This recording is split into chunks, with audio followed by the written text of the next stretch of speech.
एक ओंकार सतनाम करता पुरख निर्भव निर्वैर अकाल मूरत अजूनी सैभंग गुरप्रसाद जप आद सच जुगाद सच है भी सच नानक होसी भी सच। वाहिगुरु जी का खालसा वाहिगुरु जी की फतेह। Dear students, in this video I am going to cover the question of standard deviation. Basically इस क्वेश्चन में हम एक तीर से दो निशाने लगाएंगे। सो बेसिकली ये क्वेश्चन कुछ ऐसा दिया होगा आपको पेपर में, मीन जैसे लाइफ दी हुई है 0 से 50 घंटे, 50 से 100 घंटे, ये लाइफ दी हुई है, इस बल्ब की लाइफ दी हुई है। मीन 0 से 50 घंटे 15 बल्ब की लाइफ है ब्रांड ए में, इनकी फ्रिक्वेंसी दी हुई है। ब्रांड बी के 2 बल्बों की लाइफ पर 0 से 50 है। मीन्स हमने सपोज 100 यहाँ पे, इसमें भी टोटल 100 बल्ब है, इसमें भी 100 बल्बों का सैंपल है। तो ये देखा गया कि 0 से 50 घंटों तक की लाइफ 15 बल्ब की है ब्रांड ए के, 50 से 100 घंटे लाइफ है 20 बल्बों की, 100 से 150 घंटे लाइफ है 18 बल्बों की, और ब्रांड बी में 0 से 50 घंटे 2 बल्बों की, 50 से 100 घंटे 8 बल्बों की, 100 से 150 घंटे 60 बल्बों की, और 150 से 200 घंटे 25 बल्बों की, और 200 से 250 घंटे 5 बल्बों की लाइफ है। ये क्वेश्चन कुछ ऐसा दिया हुआ है, इसमें निकालना क्या है, 2 पार्ट्स हैं इसके। Which bulb has higher life आपको पूछा गया, एंड दूसरे पार्ट में which brand is more dependable. Means brand आपको पहले पार्ट में पूछा which brand has higher life, पहले पार्ट में निकालना किस ब्रांड की लाइफ हायर है। दूसरा part which bulb is more dependable. ये पार्ट्स 2 पार्ट्स हैं क्वेश्चन, तो ध्यान से देखिएगा करना क्या। जब हायर लाइफ पूछा तो आपने क्या निकालना है, मीन। जिसका मीन ज़्यादा होगा, जिस ब्रांड का भी मीन सबसे ज़्यादा होगा, उसको हम क्या कहेंगे, उसकी लाइफ क्या होगी, हायर लाइफ। सेकंड पार्ट में पूछा which is more dependable, means हम क्या निकालने वाले, कॉफिशिएंट ऑफ वेरिएशन। जिसका कॉफिशिएंट ऑफ वेरिएशन कम होगा, जिसकी वेरिएशन कम होगी, वो ज़्यादा डिपेंडेबल होगा। जिसका मीन ज़्यादा होगा उसकी हायर लाइफ ज़्यादा होगी। मीन जिसका मीन ज़्यादा, मीन का सिंपल क्या होता है, एक्स के ऊपर बार। जिसका मीन ज़्यादा उसकी लाइफ हायर, हायर लाइफ। जिसका कॉफिशिएंट ऑफ वेरिएशन कम, वो ज़्यादा डिपेंडेबल होगा। मीन जिसका मीन ज़्यादा उसकी लाइफ हायर, जिसका भी मीन ज़्यादा होगा उसकी लाइफ ज़्यादा होगी, और जिसका कॉफिशिएंट ऑफ वेरिएशन कम होगा मेरे बच्चों, वो ज़्यादा डिपेंडेबल होगा। ये आपको क्वेश्चन ऐसे करना है। तो ये बच्चों को कंफ्यूज करने के लिए क्वेश्चन डाला होता है, डायरेक्ट टू डायरेक्ट नहीं बोला कि आपको मीन निकालना है या कॉफिशिएंट ऑफ वेरिएशन निकालना है, इंडायरेक्ट वे में पूछा। मीन्स जब भी आपको पूछ रहे विच हैज हायर लाइफ, आपने क्या करना है, मीन निकालना है। जिसका मीन ज्यादा होगा, जिस भी ब्रांड का, उसकी लाइफ हायर होगी। और जब पूछा जाए विच इज मोर डिपेंडेबल या मोर कंसिस्टेंट, मीन्स आपको क्या करना होगा, पहले कॉफिशिएंट ऑफ वेरिएशन निकालना होगा। जिसका कॉफिशिएंट ऑफ वेरिएशन कम होगा वो ज्यादा डिपेंडेबल होगा। तो अब इस क्वेश्चन को सॉल्व कैसे करना, जरा ध्यान से देखिएगा। ये हमारे पास लाइफ हो गई है 0 से 50 घंटे, 50 से 100, 100 से 150, 150 से 200, 200 से 250। ये फ्रीक्वेंसी ऑफ बल्ब ए, ये है फ्रीक्वेंसी ऑफ बल्ब बी। पहला है फ्रीक्वेंसी ऑफ बल्ब ए, ये चीज़ है फ्रीक्वेंसी ऑफ बल्ब बी। तो हम पहले लाइफ का क्या करेंगे, मिडल वाली वैल्यू निकाल लेंगे, वो क्या होगी, एक्स। सो बेसिकली एक्स निकाला, मिडल वाली टर्म 0 से 50 में एकदम मिड में क्या है, 25, 25 से 100 के एकदम बीच में क्या है, 150, और सॉरी 0 से 50 के बीच में 25, 50 से 100 के बीच में क्या है, सबसे बीच में 75। सो 100 और 150 के बीच में क्या है, 125, 150 और 200 के बीच में 175, 200 और 250 के बीच में 225। अब ये x की मिडल वाली टर्म इज कॉल्ड a, जो भी x के एकदम सेंटर में होगा उसे हम क्या कहेंगे, a। तो अब हम क्या निकाल लेंगे, d, जो भी x की एकदम सेंटर वाली टर्म है उसे a कहेंगे। तो हमारे पास हमने करा क्या, 0 से 50 के बीच में 25, 50 से 100 के बीच में 75, 100 से 150 के बीच में 125, 150 और 200 के बीच में 175, 200 और 250 के बीच में 225। हमने एकदम बीच वाली टर्म इसको क्या कहा, ए, ये ए हो गया। अब हम निकाल लेंगे d, d is equal to x minus a. याद रखिएगा हमने क्या निकालना, अब डी, डी कैसे निकलता है, x minus A.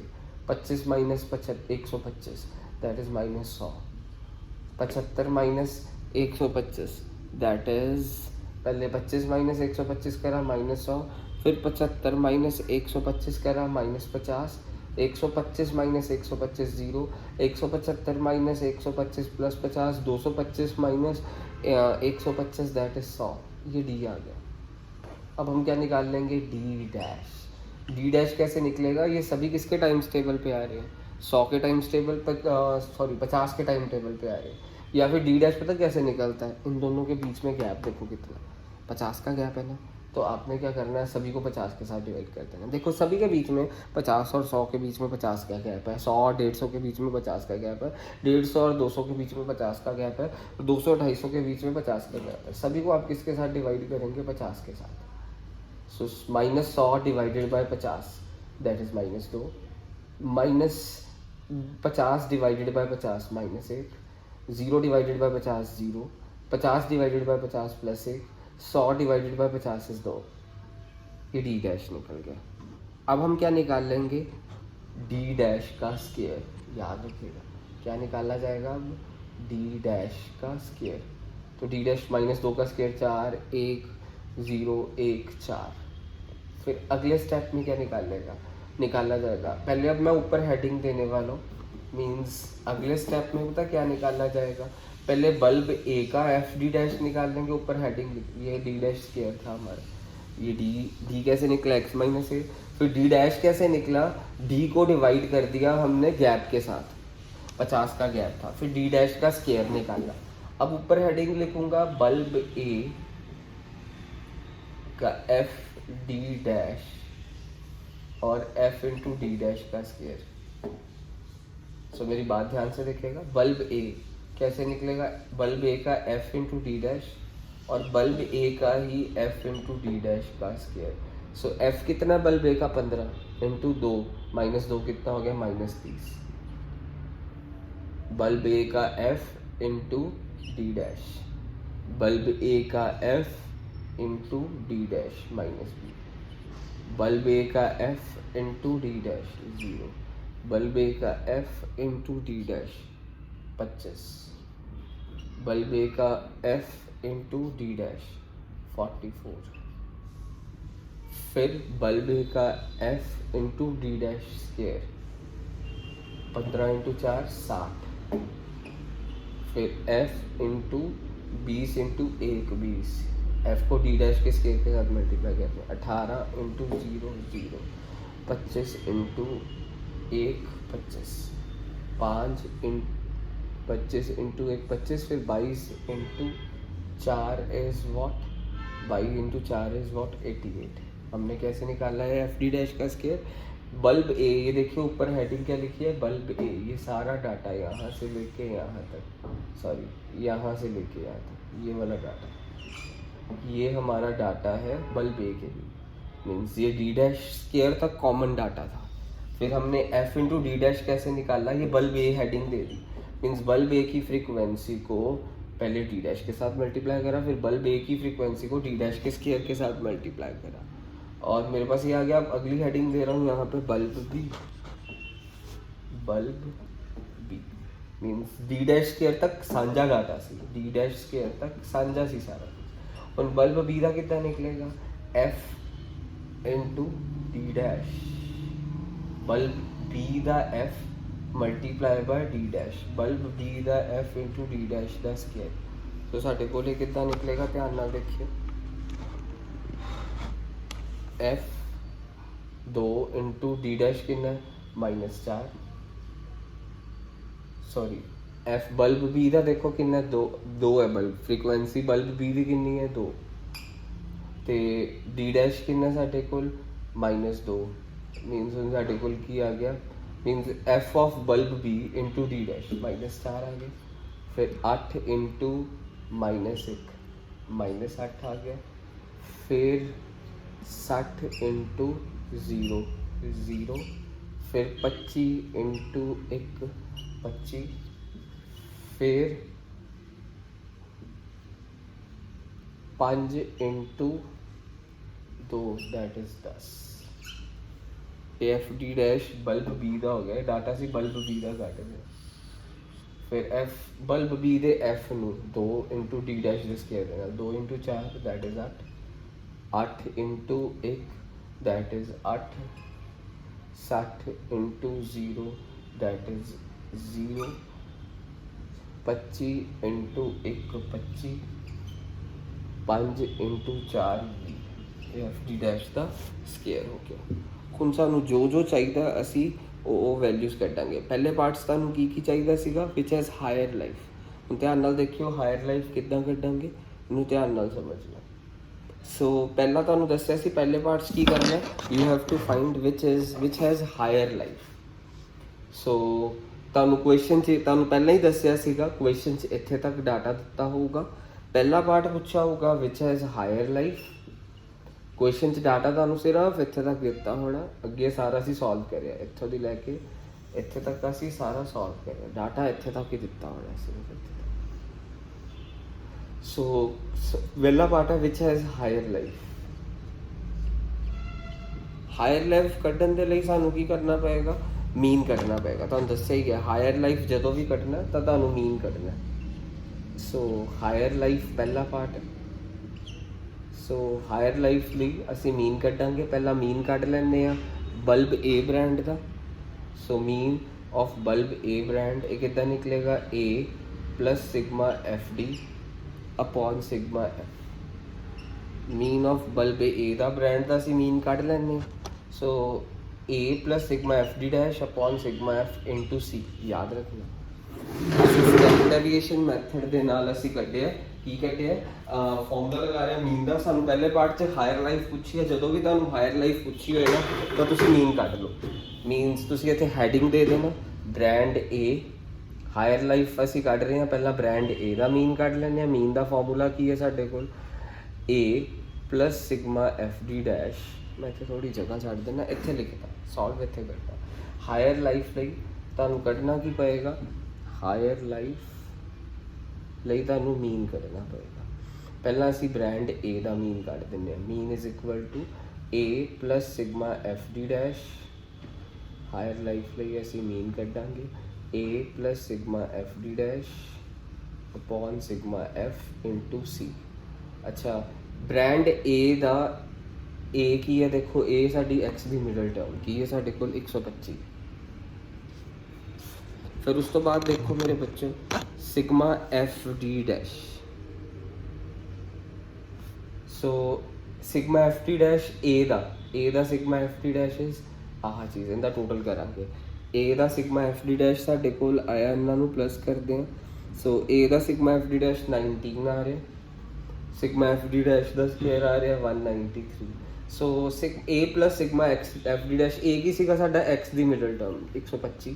Sigma f d dash a ਦਾ ਕੀ ਹੈ 19 ਅਪੋਨ ਸਿਗਮਾ ਐਫ ਦੇਖੋ a ਬਲਬਾਂ ਦਾ ਟੋਟਲ ਕਿੰਨਾ 100 ਇੰਟੂ c ਮਤਲਬ ਅਸੀਂ ਡਿਵਾਈਡ ਕਿਹਨੂੰ ਕਰਿਆ ਸੀਗਾ d ਨੂੰ। ਸਾਰੇ ਜੋ ਸਾਡਾ d ਆਇਆ ਸੀ ਇਹ ਡੀ ਡੈਸ਼ ਕੱਢਣ ਲਈ ਅਸੀਂ ਸਾਰਿਆਂ ਨੂੰ 50 ਦੇ ਨਾਲ ਡਿਵਾਈਡ ਕਰਿਆ ਸੀਗਾ ਉਹ ਸੀ ਸੀਗਾ, ਕਿਉਂਕਿ ਜਦੋਂ ਅਸੀਂ ਡੀ ਡੈਸ਼ ਕੱਢਿਆ ਸੀ ਸਾਰਿਆਂ ਨੂੰ 50 ਨਾਲ ਡਿਵਾਈਡ ਕਰਿਆ ਸੀ। ਸੋ ਇਹਨੂੰ ਸੋਲਵ ਕਰਕੇ ਸਾਡੇ ਕੋਲ ਮੀਨ ਆ ਰਿਹਾ ਬ੍ਰਾਂਡ ਏ ਦਾ 134.5। ਇਹਨੂੰ ਸੋਲਵ ਕਰਕੇ ਬ੍ਰਾਂਡ ਏ ਦਾ ਮੀਨ ਆ ਰਿਹਾ 134.5। ਹੁਣ ਅਸੀਂ ਬ੍ਰਾਂਡ ਬੀ ਦਾ ਮੀਨ ਕੱਢ ਲੈਂਦੇ ਹਾਂ। Mean is equal to a plus sigma f d dash upon sigma f into c. ਅੱਛਾ ਸਿਗਮਾ ਐਫ ਡੀ ਡੈਸ਼ ਦੇਖੋ ਬਲਬ ਬੀ ਦਾ ਕਿੰਨਾ ਬਲਬ ਬੀ ਦਾ ਸਿਗਮਾ ਐਫ ਡੀ ਡੈਸ਼ ਹੈਗਾ ਸਾਡੇ ਕੋਲ 23। ਸਿਗਮਾ ਐਫ ਡੀ ਡੈਸ਼ ਦਾ square ਕਿੰਨਾ 63। ਏ ਕਿੰਨਾ ਦੇਖੋ 125 ਮਿਡਲ ਟਰਮ ਐਕਸ ਦੀ। ਸਿਗਮਾ ਐਫ ਡੀ ਡੈਸ਼ ਕਿੰਦੇ ਇਕੁਅਲ ਹੈ 23 ਤੇ upon sigma f d dash ਆ ਰਿਹਾ ਨਾ ਇੱਥੇ ਲਿਖਤਾ ਅਪੋਨ ਸਿਗਮਾ ਐਫ ਕਿੰਨਾ ਸੀਗਾ ਦੇਖੋ 100। ਸਿਗਮਾ ਐਫ 100 ਇੰਟੂ ਸੀ ਮੀਨਸ ਅਸੀਂ ਡੀ ਨੂੰ ਕਿੰਦੇ ਨਾਲ ਡਿਵਾਈਡ ਕਰਿਆ ਸੀ ਡੀ ਡੈਸ਼ ਕੱਢਣ ਲਈ 50 ਦੇ ਨਾਲ। ਸੋ ਸਾਡੇ ਕੋਲ ਇਹਦਾ ਮੀਨ ਆ ਰਿਹਾ ਸਾਡੇ ਕੋਲ ਇਸ ਚੀਜ਼ ਦਾ ਮੀਨ ਆ ਰਿਹਾ ਬੇਸਿਕਲੀ ਸੋਲਵ ਕਰਕੇ ਕਟਿੰਗ ਕਰ ਵਗੈਰਾ ਕਰਕੇ 136.5।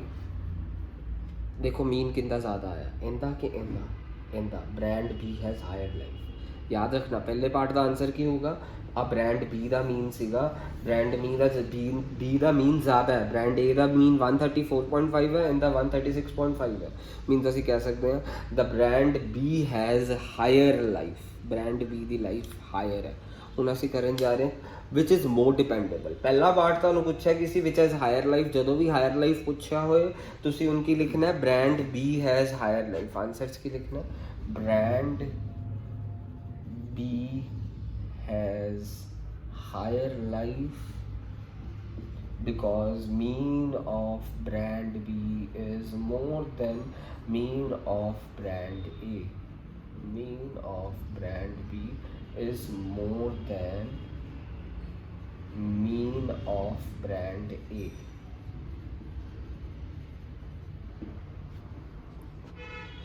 So mean of brand B is more than mean of brand A. So ਹੁਣ ਅਸੀਂ ਕੁਐਸਚਨ ਕਰ ਰਹੇ ਹਾਂ ਸੈਕਿੰਡ ਪਾਰਟ ਇਹਦਾ। ਸੈਕਿੰਡ ਪਾਰਟ ਕਰਨ ਜਾ ਰਹੇ ਹਾਂ। ਸੈਕਿੰਡ ਪਾਰਟ ਦੇ ਵਿੱਚ ਪੁੱਛਿਆ ਕਿ ਤੁਹਾਨੂੰ ਵਿਚ ਇਜ਼ ਮੋਰ ਡਿਪੈਂਡੇਬਲ। ਜਦੋਂ ਵੀ ਤੁਹਾਨੂੰ ਪੁੱਛ ਲਿਆ ਜਾਏ ਨਾ ਵਿਚ ਇਜ਼ ਮੋਰ ਡਿਪੈਂਡੇਬਲ, ਤੁਸੀਂ ਯਾਦ ਰੱਖਣਾ ਤੁਸੀਂ ਕੀ ਕੱਢਣਾ ਬੇਸਿਕਲੀ ਕੋਫੀਸ਼ੀਐਂਟ ਆਫ ਵੇਰੀਏਸ਼ਨ। ਸੋ ਮੈਂ ਪਹਿਲਾਂ ਹੀ ਤੁਹਾਨੂੰ ਦੱਸਦਾ, ਮੈਂ ਐਫ ਡੀ ਡੈਸ਼ ਦਾ ਟੋਟਲ ਕਰਕੇ ਲਿਖ ਲਿਆ, ਐਫ ਡੀ ਡੈਸ਼ ਦੇ ਸਕੇਅਰ ਦਾ, ਐਫ ਡੀ ਡੈਸ਼ ਦਾ ਟੋਟਲ, ਐਫ ਡੀ ਡੈਸ਼ ਦੇ ਸਕੇਅਰ ਦਾ ਟੋਟਲ ਕਰਕੇ ਰੱਖ ਲਿਆ। ਹੁਣ ਮੈਂ ਕੋਫੀਸ਼ੀਐਂਟ ਆਫ ਵੇਰੀਏਸ਼ਨ ਕੱਢ ਰਿਹਾ। ਕੋਫੀਸ਼ੀਐਂਟ ਆਫ ਵੇਰੀਏਸ਼ਨ ਕੱਢਣਾ ਕਿਉਂ ਜ਼ਰੂਰੀ ਹੈ? ਕਿਉਂਕਿ ਜਦੋਂ ਵੀ ਸਾਨੂੰ ਪੁੱਛਿਆ ਜਾਏ which is more dependable, coefficient of variation ਕੱਢੋ। ਜਿੰਦਾ ਕੋਫੀਸ਼ੀਐਂਟ ਆਫ ਵੇਰੀਏਸ਼ਨ ਕੀ ਕਹਿੰਦੇ ਘੱਟ ਹੋਏਗਾ ਉਹ ਜ਼ਿਆਦਾ ਡਿਪੈਂਡੇਬਲ ਹੋਏਗਾ, ਯਾਦ ਰੱਖਣਾ। ਸੋ ਜਿੱਦਾਂ ਕੋਫੀਸ਼ੀਐਂਟ, ਪਹਿਲਾਂ ਕੋਫੀਸ਼ੀਐਂਟ ਆਫ ਵੇਰੀਏਸ਼ਨ ਕੱਢਣ ਦੇ ਲਈ ਸਾਨੂੰ ਸਟੈਂਡਰਡ ਡੇਵੀਏਸ਼ਨ ਕੱਢਣਾ ਪਏਗਾ। Standard deviation of brand A is equal to brand A का स्टैंडर्ड डेविएशन काट रहे हैं sigma F D dash the square upon sigma F D dash the square upon sigma F minus sigma F D dash upon sigma F the whole square complete the whole square. Root इत्थे तक ही है, बार into C, बाहर है into C. Root दे means root के अंदर नहीं है सी, रूट के बाहर है सी। सो साढ़े को इत्थे वैल्यूज फिल करन लगे। Sigma F D dash the square brand A ली कितना सीगा देखो 193, असी इत्थे रूट 193।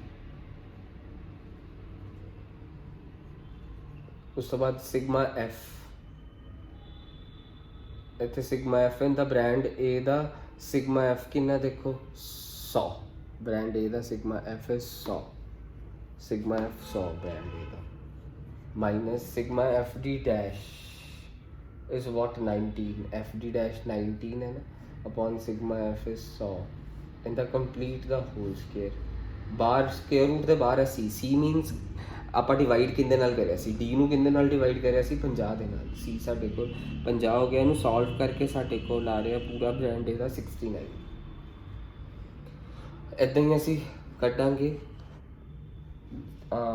ब्रांड बी का मीन, ब्रांड बी का स्टैंडर्ड डेविएशन कट रहे कि ये नलका किंदा सिंपल होंगे स्टैंडर्ड डेविएशन का। So sigma F D dash the square upon sigma F minus sigma F D dash upon sigma F the whole square into c. इस नलका स्टैंडर्ड डेविएशन का simple. So sigma F D dash the square किंदे equal, so bulb B का 63 upon sigma f कितना देखो question bulb B का 100, bulb B का 100 minus sigma F D dash 23 upon sigma F 100 the whole square. बाहर सी है, सी कितना देखो आप डिवाइड किंदे नाल करिया सीगा सारे 50 दे नाल। इनू सॉल्व करके आ रहे हैं बेसिकली, इनू सॉल्व करके साडे कोल आया स्टैंडर्ड डेविएशन ब्रांड बी का। So standard deviation brand B का साडे कोल आ रहा है बेसिकली 37.5। पहला कितना आया 69, हुण कितना आया साडे कोल 37.5 इदा। हुण असीं की कड्डांगे coefficient of variation. Coefficient of variation की होंदा standard deviation upon mean into 100। इनका भी कोफिशिएंट ऑफ वेरिएशन कड्डांगे। पहला ब्रांड ए का कढ़ लैंदे आ। ब्रांड ए का स्टैंडर्ड डेविएशन कितना आया 69। पहले पार्ट असीं मीन भी कड्ढिया होया सी, मीन कितना कड्ढिया सी ब्रांड ए का 134.5 कड्ढिया सीगा ना मीन इंटू 100। साडे कोल कोफिशिएंट ऑफ वेरिएशन कितना आया सॉल्व करके, coefficient of variation 51.3। Brand B का भी कोफिशिएंट ऑफ वेरिएशन कट लेंगे। सो ब्रांड बी ਦਾ ਕੋਫੀਸ਼ੀਐਂਟ ਆਫ ਵੇਰੀਏਸ਼ਨ ਇਦਾਂ ਹੀ ਨਿਕਲੇਗਾ standard deviation upon mean into 100 standard deviation ਕਿੰਨਾ ਕੱਢਿਆ ਸੀ ਬ੍ਰਾਂਡ ਬੀ ਦਾ 37.5 ਪਹਿਲੇ ਪਾਰਟ ਦੇ ਵਿੱਚ ਅਸੀਂ ਇਹ ਕੱਢਿਆ ਸੀ ਇਹਦਾ ਮੀਨ ਕਿੰਨਾ ਕੱਢ ਚੁੱਕੇ ਸੀਗੇ 136.5 ਇਨਟੂ 100 ਸੋ ਇਹਨੂੰ ਅਸੀਂ ਸੋਲਵ ਕਰਿਆ ਸਾਡੇ ਕੋਲ ਆ ਰਿਹਾ ਇਹਨੂੰ ਜਦੋਂ ਅਸੀਂ ਸੋਲਵ ਕਰਿਆ 27.47 ਹੁਣ ਕੋਫੀਸ਼ੀਐਂਟ ਆਫ ਵੇਰੀਏਸ਼ਨ ਕਿੰਦਾ ਜ਼ਿਆਦਾ ਹੈ ਕੋਫੀਸ਼ੀਐਂਟ ਆਫ ਵੇਰੀਏਸ਼ਨ ਕਿੰਦਾ ਜ਼ਿਆਦਾ ਇਹਦਾ ਜ਼ਿਆਦਾ ਮੀਨਸ ਇਹ ਕੰਸਿਸਟੈਂਟ ਨਹੀਂ ਹੈ ਮੀਨਸ ਜਿਹੜਾ ਇਹਦਾ ਘੱਟ ਹੈ ਨਾ ਇਹ ਕੰਸਿਸਟੈਂਟ ਹੈ means brand B is more dependable brand B ਜਿੰਦਾ ਕੋਫੀਸ਼ੀਐਂਟ ਆਫ ਵੇਰੀਏਸ਼ਨ ਘੱਟ ਹੋਏਗਾ ਨਾ ਮੀਨਸ ਉਹ ਵੇਰੀ ਘੱਟ ਕਰਦਾ ਹੋਏਗਾ ਮੀਨਸ ਉਹ ਕੰਸਿਸਟੈਂਟ ਹੈ ਜਿਹੜੀ ਚੀਜ਼ ਕੰਸਿਸਟੈਂਟ ਹੈ ਉਹ ਮੋਰ ਡਿਪੈਂਡੇਬਲ ਹੈ ਮੀਨਸ ਜਿੰਦਾ ਕੋਫੀਸ਼ੀਐਂਟ ਆਫ ਵੇਰੀਏਸ਼ਨ ਘੱਟ ਉਹ ਮੋਰ ਕੰਸਿਸਟੈਂਟ ਹੈ brand B is more consistent ਜਦੋਂ ਪਹਿਲੇ ਪਾਰਟ 'ਚ ਕੀ ਪੁੱਛਿਆ ਸੀ ਹਾਇਰ ਲਾਈਫ ਲਈ ਮੀਨ ਕਿੰਦਾ ਜ਼ਿਆਦਾ ਸੀਗਾ ਬ੍ਰਾਂਡ ਬੀ ਦਾ ਮੀਨ ਜ਼ਿਆਦਾ ਸੀ ਹਾਇਰ ਲਾਈਫ ਵੀ ਕਿੰਦੀ ਸੀਗੀ ਬ੍ਰਾਂਡ ਬੀ ਦੀ ਠੀਕ ਹੈ ਜੀ ਸੋ ਉਸ ਤੋਂ ਬਾਅਦ ਸੈਕਿੰਡ ਪਾਰਟ 'ਚ ਵੀ ਕੋਫੀਸ਼ੀਐਂਟ ਆਫ ਵੇਰੀਏਸ਼ਨ ਕਿੰਦਾ ਘੱਟ ਹੈ ਬੀ ਦਾ ਤਾਂ ਮੀਨਸ ਇਹ ਜ਼ਿਆਦਾ ਡਿਪੈਂਡੇਬਲ ਹੋਏਗਾ ਸੋ ਦੈਟਸ ਇਟ ਕੁਐਸਚਨ